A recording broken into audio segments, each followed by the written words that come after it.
Your Excellencies, distinguished guests, ladies and gentlemen, I'm delighted to be back here in Tokyo and to address the Nikkei conference again. Asia is a vibrant region with enormous promise. More than half the world's population lives in Asia. The population is growing, the bulk are young, full of energy and dynamism. So there's much potential for Asia to take off.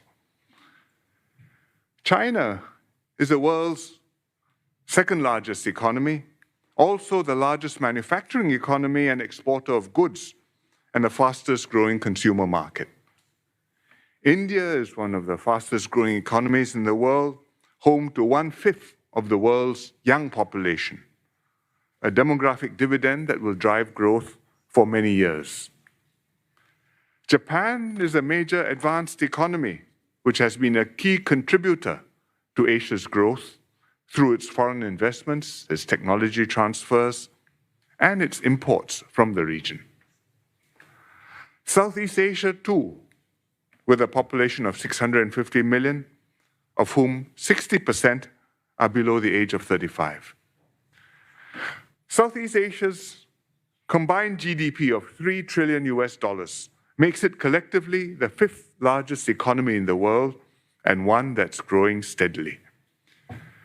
Before the pandemic, McKinsey published a report in 2019 that predicted that Asia was on track to account for more than half of global GDP and to drive 40% of the world's consumption by 2040.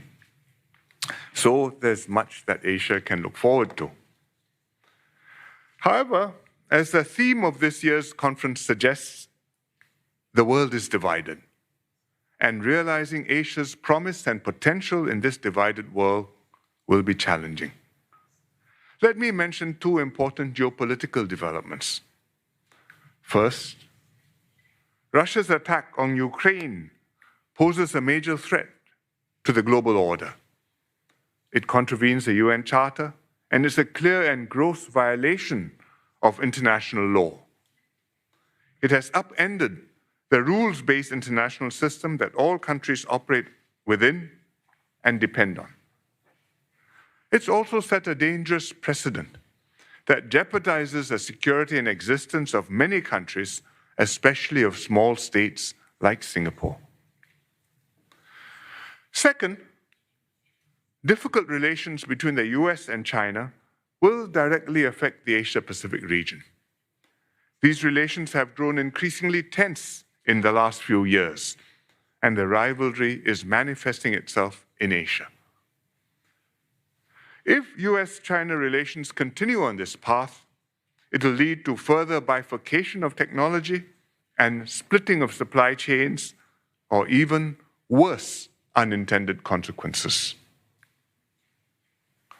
How should Asian countries respond to these challenges to keep the regional environment secure and stable, and to enable all countries to grow and prosper peacefully and take their place in the sun?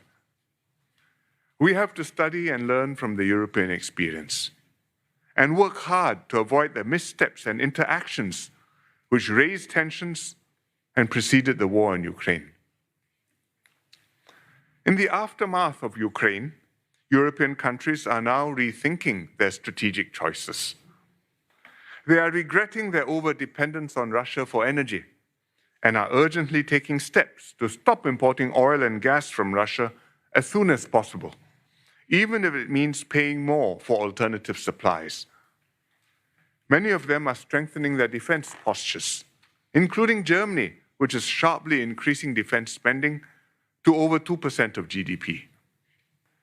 Meanwhile, Sweden and Finland, which have long been neutral countries, have applied to join NATO to protect themselves from Russia. It is completely understandable why, ex post, after Russia invaded Ukraine, the Europeans are making these moves. We hope that these moves will result in a more secure and stable Europe, although their long-term consequences are hard to foresee. Russia, too, will have to re-examine its strategic situation and goals, and the relationship it would like to have with its European neighbors and the rest of the world. But in Asia, countries should be thinking not just of how to be better prepared should conflict unfortunately occur, but how to work together ex ante, before trouble happens, to maintain peace and stability in the region and reduce the likelihood of a conflict in the first place. We should maximize the opportunities for countries to work and to prosper together and minimize the risk of tensions worsening into hostilities. How can we do this? First, on regional security. Individual countries will naturally re-examine their defense strategies and spending, and each will surely consider the need to strengthen its own defense capabilities to protect itself. In Japan and South Korea, sensitive issues are being raised publicly, including whether to allow nuclear weapons to be deployed on their soil, or even to go a step further and build capabilities to develop such weapons. But if we only look at regional security from the perspectives of individual nations, we may end up with an arms race and an unstable outcome. Countries must therefore also work together to strengthen their collective security. And they must do this beyond forming alliances and formal groupings of like-minded partners, like the Quad or the AUKUS grouping, but also through engagement and confidence and trust-building arrangements with potential adversaries. Even at the height of the Cold War, there were quiet channels of communication between the US and the Soviet Union, at the top leadership level and between the armed forces. Such channels need to be worked out and established between the US and China, and between other countries in Asia which have disputes with one another. They help to reduce mistrust, to clarify misunderstandings, and manage acute incidents which are bound to arise from time to time. In particular, countries must be very mindful and cautious in handling potential flashpoints that can trigger conflict. For example, on the Korean Peninsula, in the Taiwan Strait, in the Senkaku or Diaoyu Islands, or on the South China Sea. Preventing these complex issues from taking an untoward turn is far from straightforward, because the parties involved not only have to consider strategic implications, but also respond to domestic political pressures.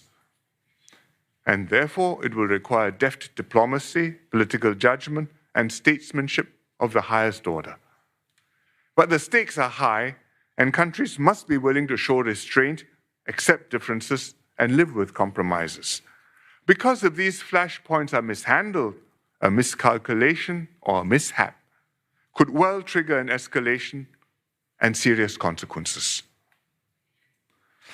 As for which parties should be involved in regional security, we must accept that many stakeholders will be involved, including some from outside Asia. They too have legitimate interests in Asia, interests in maintaining a secure and stable region, interests in keeping the region open for business with all parts of the world, interests in accessing sea lanes of communication in Asia vital to global shipping and commerce. The United States has provided a framework for peace and stability for the region since the end of the Second World War. Even as the strategic balance shifts, the US still retains this essential role which no other country can take over. Australia, the European Union, the UK, they also have strong security ties with Asia and interests in the region. It's neither realistic nor wise to exclude these participants. Instead, our aim should be to achieve a regional balance of power and influence among all the stakeholders, not only among the Asian countries themselves, but also with others such as the US, EU, and UK, so that we can promote a more stable and secure environment in the region.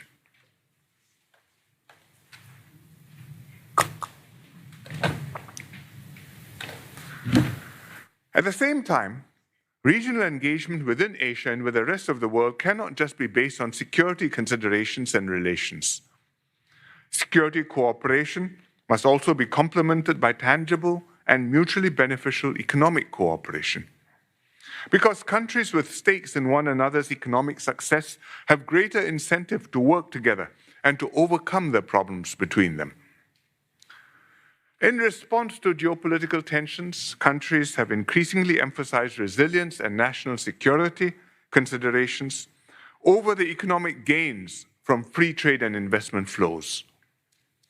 But they should be very careful about taking extreme measures preemptively before conflicts arise, whether to disconnect themselves from global supply chains and strive for reshoring, or to go for friendshoring, and to cut off countries that are not allies or friends.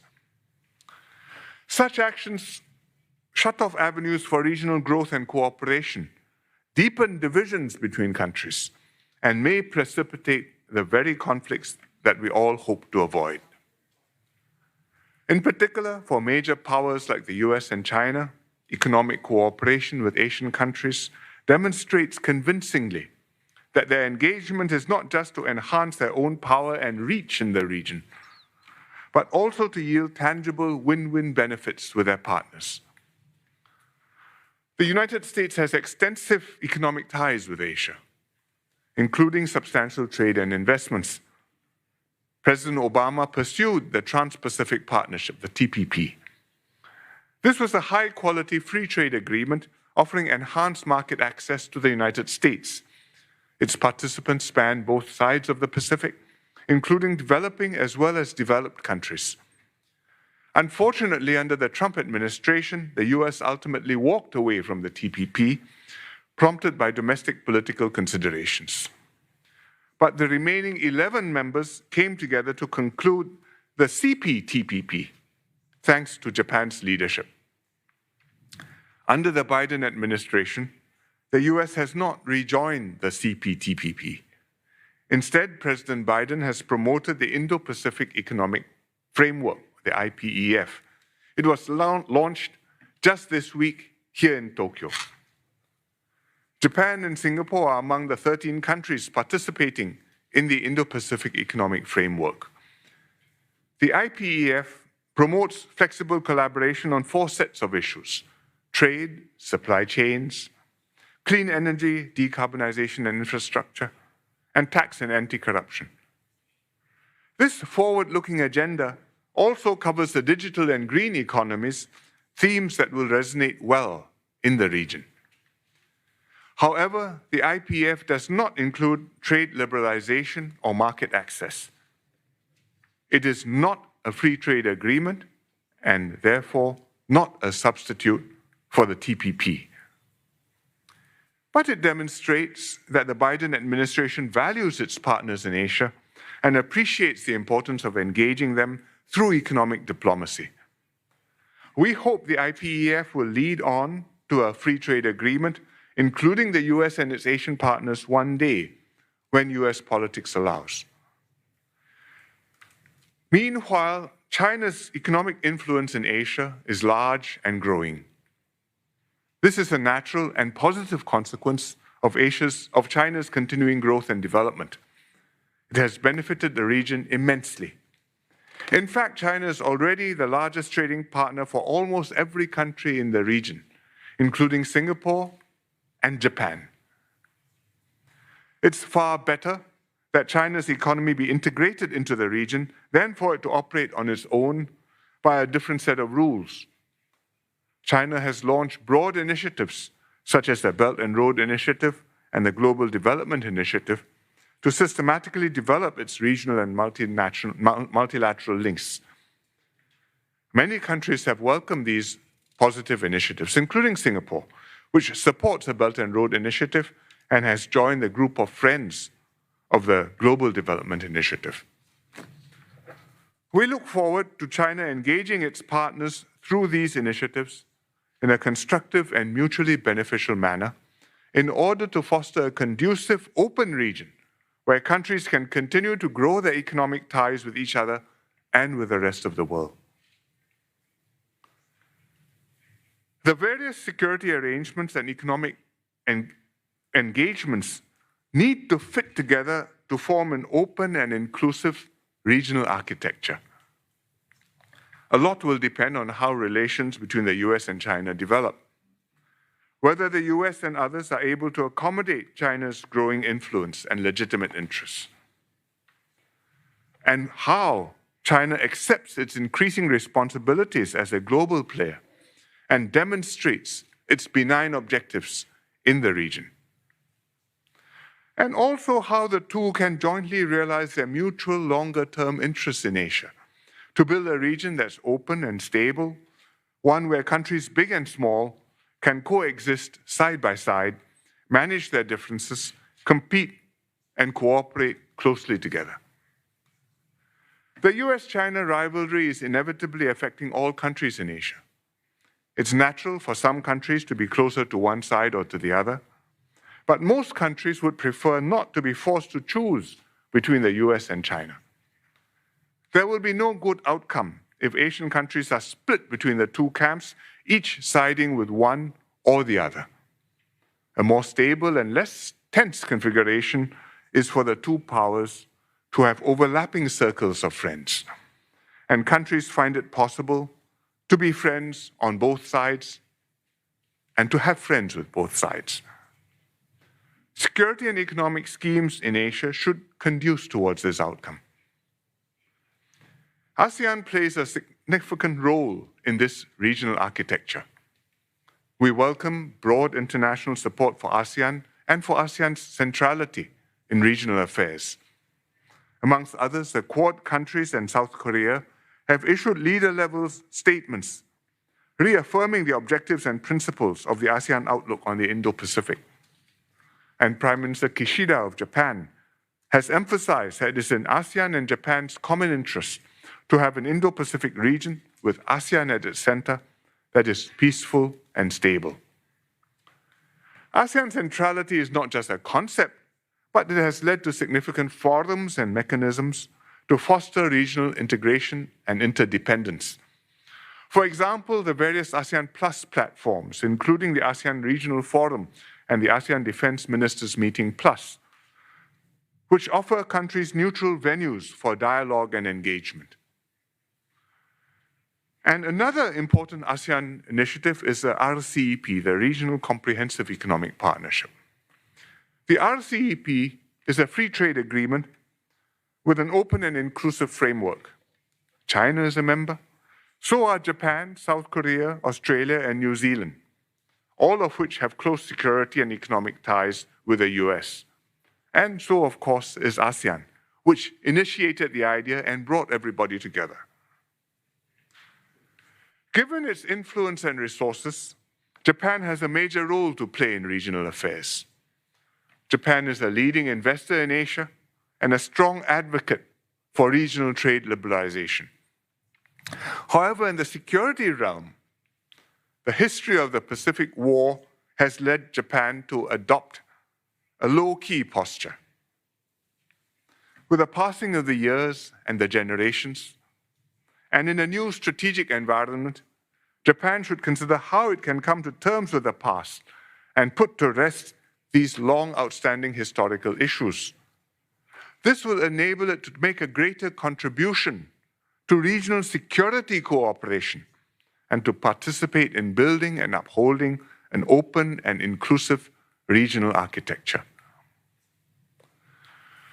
For the last few decades, Asia has been fortunate to enjoy a stable and secure environment, and this stability has been critical to the region's dynamism and prosperity. We hope that the decades ahead will see peace prevailing and economic progress continuing in Asia. But we cannot assume that this happy state of affairs will persist. As Europe's experience shows, things can go wrong and conflict can break out. And war in Asia is a scenario which we cannot rule out. Therefore, Asian countries must continue to strive to deepen cooperation between ourselves, foster mutual trust, and work out our differences. This is essential to maximize our chances of maintaining the positive momentum of growth and development and realizing the promise of a peaceful and vibrant Asia in the 21st century. Thank you very much.